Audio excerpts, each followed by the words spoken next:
Welcome to the Business of Thinking podcast. This is the place for high achievers who want more than motivation.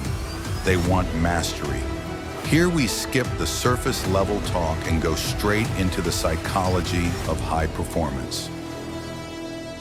Hi, and welcome to the Business of Thinking. My name is Richard Reed, and today I'm delighted to be joined by Matt Phelan from the Happiness Index. Welcome, Matt. Hey, Richard. Thanks for having me on. Absolute pleasure.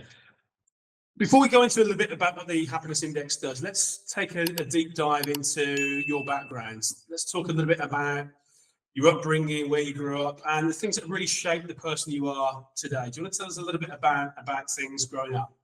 Yeah, so grew up in a town called Harwich, which is in Essex. It's an old port town. Lost a lot of jobs. Had a bit of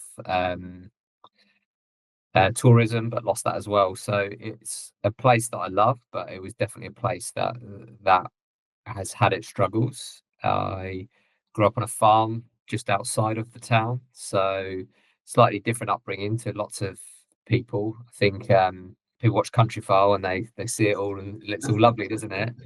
And I think Jeremy Clarkson, whether you like him or not, has done a program called Clarkson's Farm. I think that a lot of farmers like that because it's sort of giving you the window into how hard it really is. But that's definitely shaped the way that I think of things. It's shaped the way that I parent. It's shaped the way that I run businesses. And to simplify that, Richard, is you think about everything as a farmer. You're always thinking about what ingredients does something need to grow. Yeah. And you can't just like shout at things to grow or force things to grow. You have to create the right environment, and things take time. And even when you do that, sometimes a storm can happen, come and ruin everything you've done. So I think I think like a farmer would be my summary of my upbringing, Richard. I love that, and there's a few things in that if we can sort of tease them out. There's something about adaptability, working with your environment, isn't there? There's something in there about dealing with setbacks. Yeah. And there's something in there about commitment, isn't there? There's something about sort of sticking at processes even when they're difficult. Yeah, well, I think the bit on commitment is really to do with responsibility, and it's something I think about with my own children as a father myself, which is if you're on a farm and your job is to feed something, could be animals, could be plants, could be crops. If you don't feed it, that thing dies. So on a farm, there's a real direct connection between doing something and there being an outcome, but also of not doing it and there being a quite serious outcome. Yeah. So I would say definitely on that bit. And then in terms of farming, in the period that I grew up in, things like BSE, for those that don't know that, they would have heard of that as a phrase, got mad cow disease, which was a really serious thing. Then we had foot and mouth, I think, in the early 2000s. So, and even like I follow the philosophy every negative thing that happens, like how do you turn it into a positive? And this is really bizarre because I've been through both of those things on the farm. When the pandemic hit and you had things like everyone having to wash their hands and all those basic things, farmers had already been through that. We already had to have the point where we had to like sheep dip ourselves before we came in and out of the farm, and where you could travel was restricted and so on. So I wouldn't want anyone to go through that. But when the pandemic hit, I definitely had a relatable experience, totally different experience. But I think farming is the rawest of industries. And the other thing that a lot of people don't know about farming is it has the highest death rate above the military as well, because it's quite a dangerous place. Like you've got livestock, you've got heavy machinery, you've got young people that are not necessarily, like myself, not necessarily health and safety trained back in the day. So it's a real mix of everything, and it definitely influenced the way I did think and the way that I think today. Fascinating. That's brilliant. And obviously our entry point in this conversation is around well-being, which we'll come on to very shortly. But you haven't always worked in well-being, have you? As well as sort of being involved in farming, you had another career prior to being involved in well-being. Do you want to say a little bit about that? Yeah, so I wanted to study geography, and a few people said to me, well, you're not going to get a job in that. So I did this kind of like combined degree of geography and marketing. Okay. And it always felt like I was doing geography and marketing, because I can't even remember, but it was various people were like, well, you're going to need to get a job, Matt, and there's not many jobs in geography. So I did a degree in marketing and I loved it. I actually loved it. And people who are not in marketing, they think of it as almost like trying to trick people, like, oh, trick people into buy stuff. But really, it's about research and understanding and understanding data. And I really got into that. And then when I started my career, I worked for a few other people, but I had mixed cultures that I worked in, ones that were great and ones that were on the toxic side. Mhm. And I sort of got my dream job, which was in one of the sort of like Saatchi advertising agencies. I thought, oh, this is brilliant. Got given brilliant accounts. I think I had Marks and Spencers, Dyson, and Barclaycard, like dream trio of clients. Yeah, yeah, yeah. But just absolute culture that just did not sit well with me. And I thought, well, I'm defensive action. I'm just going to quit and just do their sort of marketing thing myself. Yeah. And at the same time, my business partner who became my business partner, Chris, was thinking the same thing. So we just ended up quitting our jobs at the same time, and we managed to build this sort of global digital marketing agency with hundreds of people that punched well above its weight.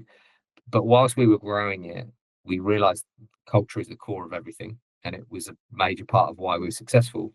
However, marketing had gone through a transformation where it was driven by data, uh, driven by people like Google and Facebook and everyone. But how you run a business and culture and HR hadn't gone through that. And I'd still say to this day, it's probably about 10 years.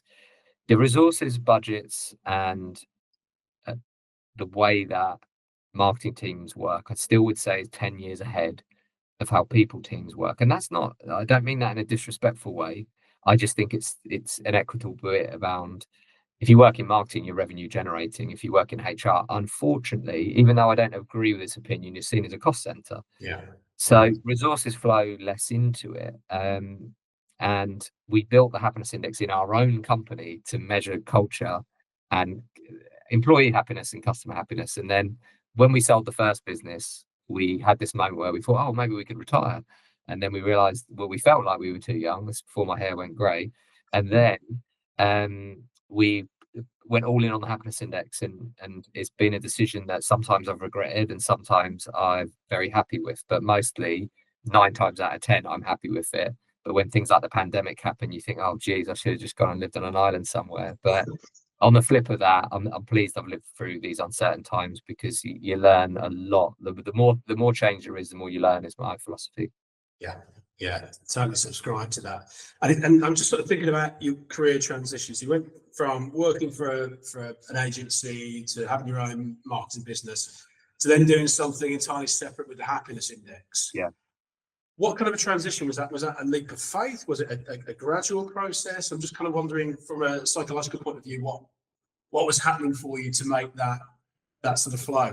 Yeah, I think, because I grew up in a family business, I'd always enjoyed the autonomy, the freedom, the responsibility, all of those things. So from a really early age, like 8, 9, 10 years old, I'll be answering the phone, like for the farm business. Like, I tell my children these things and they think it's like slave labor, but I don't look at it like that. But when I got into the world of work, I just constantly felt restricted. And also, Richard, I felt this at school as well. I felt this the whole time I was in schooling. I felt restricted. I always felt like I was in some kind of day jail.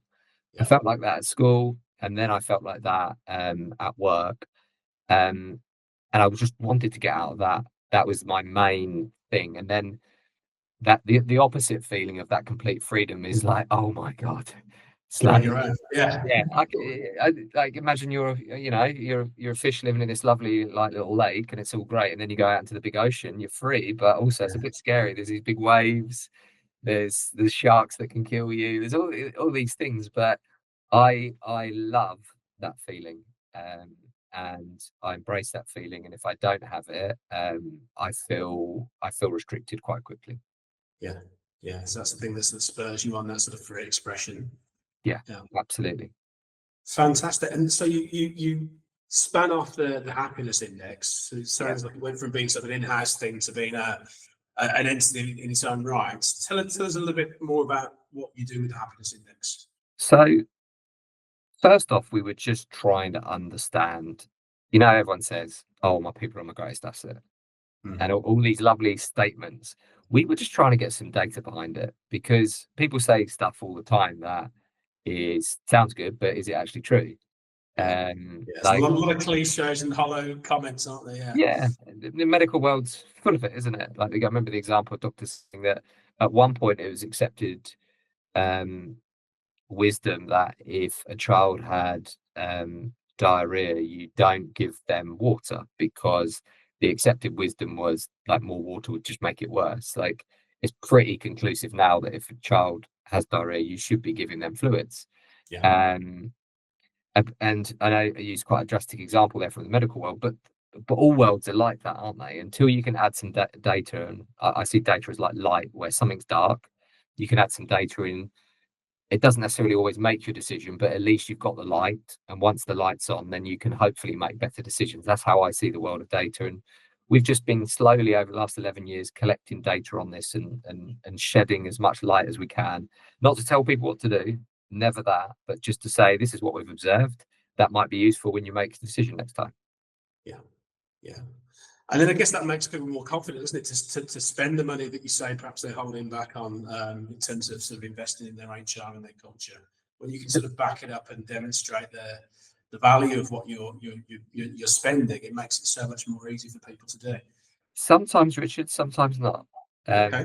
And you're more qualified to answer the next stage of this, which is behavior, habits, conventional wisdom can be hard to change.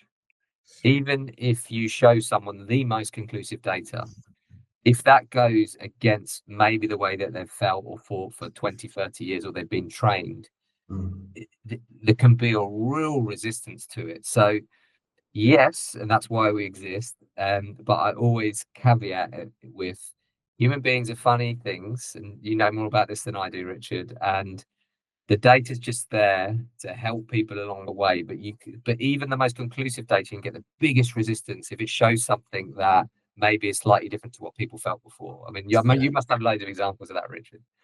Definitely, and people get very attached. Their identity, their status is attached to a certain belief. Quite often, is that you see quite often in the scientific world, even when there's compelling evidence, that people resist it and push back. So it's really interesting to hear you say that, and I see that working with organisations, see coaching people as well. Sometimes it's very obvious what needs to happen, but actually to take the direct route with people is to meet that brick wall. So it's often about trying to find that leverage. So how do you go about doing that when you've got the data? It's quite compelling, but you've got that resistance. Is that sort of where you step back, or do you find other ways around that? Well, I'm a parent as well, so I experienced the same thing in parenting. It's been freezing in London this week, and my daughter thought it was a good idea not to wear a coat. So we're walking along. She's just wearing a shirt. It's like, I can see all these people like staring at me like, who is this dad who's allowing you to walk around in a shirt? But I know that if I just tell her to do it, it's just going to create a situation. So I think we've all got egos, so you have to be aware of that. There's team dynamics. So for me, I surface it really early, and I explain to people that if we work together, there may be data that is surfaced that makes you feel uncomfortable. We will make sure that you have time to process and look at that data, and understand it, because you've got to respect people as well. Like, we're all humans, we've all got egos. You can pretend that you're the most chilled out person without an ego, but I haven't met anyone, and there isn't anyone who doesn't have one, no matter how non-ego driven we think we are. Yeah. And you've got to respect all of that. But also, I like to explain to people that we're all weird, and sometimes we might see data. And just the same story that I gave you earlier, just giving people a bit of heads up. And I saw Professor Alex Edmonds from LSE explain hormones really well. And he did a little talk about how when someone shows you data that confirms what you believe, hormones go out in your body and make you feel good. When someone shows you data that is counter to what you believe, hormones go out in your body and make you feel a bit icky. So even just like little stories like that along the journey prepare someone. And the way that I say it is, if you ever read or see data that makes you feel uncomfortable, that's when you should be leaning in, listening harder, and looking into it, because that feeling is telling you something. And you may be correct in dismissing it, but try and lean in and just think, why is that reaction coming out in me in that way? Mhm. Mhm. I like that. So you're sort of normalizing some of these reactions that people have, and you're meeting people where they're at. Yeah. So Yeah. the pacing of it is adapted according to the kind of responses that you're getting from people. Yeah, exactly that. Just always setting the groundwork that you're gonna get some feedback if it isn't what you want to hear. Yeah. And how has it evolved over time? So you've been on this journey presumably for a number of years with the happiness index now. How has it changed? What sort of insights have you had over the years that have sort of changed your thinking about how you approach this? I think every year we learn new stuff about the brain. Neuroscience is challenging what we thought 4 years ago, let alone 2 years ago, 12 months ago. So it's really difficult because we talk about how you take like academic and science and then you actually explain it in a business context, and also help people understand that it's just a model to help us understand the world. So it's really difficult to do that, because you get some people who can understand that a model is a model, but then you also get literalists that just see everything in absolute literal ways. So updating that bit is really difficult. The main way that the business has changed is we used to go by company by company by company, and if they were working with us and paying us, they could work with us. Our biggest change is to make the benchmark free, which means any company can go and benchmark themselves. And it's brilliant both ways around, because one, we get more anonymous data into our macro data set, which helps us understand more. They get to benchmark themselves. And we could do a whole episode on the comparison and benchmarking and the human need for that.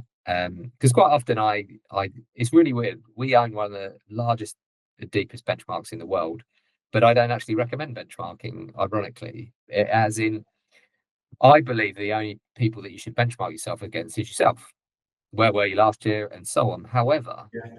I also am a realist and understand that people like to plot where they are as well. They like to before you navigate, like go, where are we? So that is actually really useful.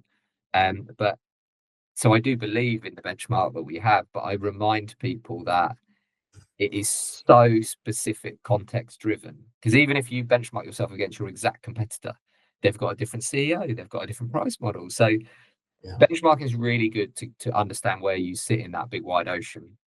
But then some people go too far, Rich, where they become obsessed with everyone else. And the example I would use is something like Strava. Strava, for those that don't know it, it's like an app where you can benchmark your running or your cycling, and it's great. But you don't know if the person that ran up that hill earlier was an Olympic athlete. You don't know whether you might be a nurse that works 6 days a week, and you're struggling to fit any running time in, and you that one day you have off when you go running, progress yourself on where you were last year, not on Usain Bolt that might have run up there earlier. Yeah, yeah.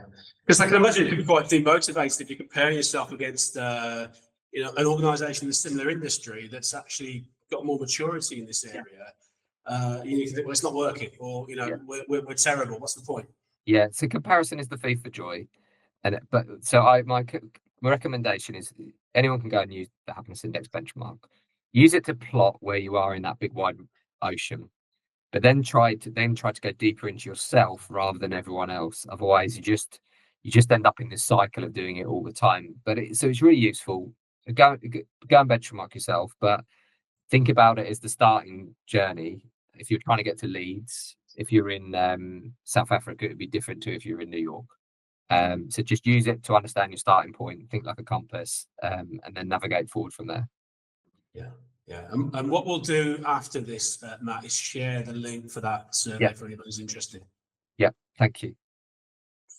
So what's next in terms of what you do with the happiness index? So it sounds like it's growing all the time, and it sounds fantastic. What's the next stage? So I'm just thinking where we started off here. There's that restless spirit that you've got, isn't it? You're always trying to grow and do new things. So what's the next step? Well, the beauty of this, so we made a really important strategic decision to go deeper, not wider. Yeah. So we want to go deeper and deeper and deeper and deeper into this subject, which gives us that sense of exploration. But we don't want to go wider because there's a million things you could be analysing globally. We're in 170 countries. There's way more than 170 countries in the world, and we want to do it more regularly. So I often upset the academic community by saying this, but I believe we only know about 0.5% of what makes us tick in the world of work. And sometimes I say that, and people get really offended by it because they've done years of work in it. Maybe their whole career has been on that. Well, it's ego status again, isn't it? Quite often, yeah. Yeah. But you look at the advances in technology and you think, wow, like I just still, you think about like the gut microbiome, you think about how human beings communicate consciously and subconsciously. You think about like quantum physics, and some of the things in that. I still think we're in such an early stage. You know, like when people look back at maybe like the early 1900s of psychology and some of those things. Exactly, giving people lobotomies and electric shocks and things like that. And yeah, we think we're sophisticated, as you say, we've barely scratched the surface. Yeah, and I think that's how they'll look back at us and think, wow, I just can't believe they weren't combining DNA. I can't believe they weren't using quantum computers to look at patterns and modeling that we can't even see or comprehend. So I think there's a long way to go, and our little piece that we want to play is just keep collecting that data globally, so that maybe in 100 years' time, people will start using that historical record that we're putting out there. Right now, the main thing we're working on is people are using our data to connect their culture to their performance. So our team are really getting that data and then working out from a data modeling perspective, how is that those decisions you make on your people side impacting the money side of the business in the boardroom, because that's what CEOs want to find out. Absolutely. So you can link those things together. You've potentially got a very powerful message, haven't you, if you can deliver it to people in the right way. Yeah. Absolutely. Yeah. So if people want to get more involved in developing the culture of their organizations, obviously there's a survey. What are some really sort of quick wins or low-hanging fruit that people can start to think about? So the first thing I'd do is I would do the benchmark that we talked about at the happinessindex.com. The second thing, I would start conversations. Like, you obviously use technology like the Happiness Index to help you, but start to actually open this up. Start to maybe add this to performance reviews, to manager conversations. Like, ask people what makes you happy, ask people what drives you, and start collecting that information across the business. And it will be, you see, I've never met anyone who isn't surprised when they actually really ask their colleagues what motivates them, because you'll be shocked. Like, let's take a classic that people misinterpret. So you ask someone what motivates you and they say money, and automatically someone's like, oh, it's a bad thing, money's motivating. But what if that person is using that money to fund their church that they're really passionate about, or an orphanage or whatever? So it's like an onion. You have to keep pulling back the layers, because that's what it represents. Yeah, exactly that. The first question, and again, it comes back to like your ego, and you can put like preconceptions over someone else's answer. Like they may say psychological safety, and you're sitting there thinking, well, let's try and move this poor person forward, but they may have had a boss that just treated them like terrible for 10 years. So it takes time to pull back the onion. But I think if you just put in a program of asking people what motivates them at work in different ways, and then you start collecting that data and sharing it, it doesn't have to be through technology. You can do it through this classic thing called conversation, Richard. I don't know whether it's going to... What's that? Yeah, I don't know whether it's going to take off or not, but not everything has to be on TikTok. Yeah. It always seems so obvious, but I know from personal experience, lots of people don't do it. Lots of managers, come out with another one of those empty stock phrases where the door's always open if people have got things they want to talk about. But they often make assumptions about what motivates people. And I think you're quite right. Know your individuals, understand what makes them tick, and then you can start to align their careers, but also the ways that you communicate with them to more closely align with those things. And that helps people to have purpose and value within work. And that surely goes a long way towards contributing to making people feel more happy. Yeah. And I'll go back to the farming and the plants in summary is, but also remember, people change. So if Yeah. you ask someone pre being a parent what motivates them, and after being a parent, you may find the answers very different. And that's why it's really important to just continually check in, because people change and that is okay. It would be weird if they didn't. Yeah, so true. And just because somebody doesn't want a promotion at one point in their career, maybe they're sort of dealing with family, doesn't mean that they're not ambitious and want that at other times. So I think it's very, very true. You've got to keep those conversations going. Don't base your opinion and your view solely on one single conversation at one moment in time. Exactly that. Yeah. I'm just conscious of time, Matt. We're sort of coming towards the end of today's chat. It's been really, really helpful and enjoyable. Thank you. Any last thoughts that you want to leave with people to take away from today's conversation? So I would say if you want to get obsessed with all these things that Richard and I are, like the neuroscience and the data and data science, that's brilliant, right? But also don't be put off by it, because all that is required here is just an inquisitive mind around what's happening around you. So like we said before, go and ask people the same. Go and sit in a coffee shop and just watch human behavior and just observe and make some notes on it. So you can go deep into it and you can read all the stuff that we've written at the Happiness Index. You can read and listen to Richard's work, but you don't be put off by any of the all of the academia and the science behind it. Get encouraged by that and use it. But also I know from feedback about our work, it can put people off as well. So just stay intrigued about people. That's all I would say. And the best way to do that is sit in a coffee shop, give yourself the gift of half an hour where you're not checking emails, order a coffee and just sit there and just watch how brilliantly weird all human beings are. So true. So true. Matt Phelan, thank you so much for your time today. It's been fantastic, and look forward to speaking with you again in the future. Thanks for having me on, Richard. This is the business of thinking. Mastery doesn't end here. See you in the next episode.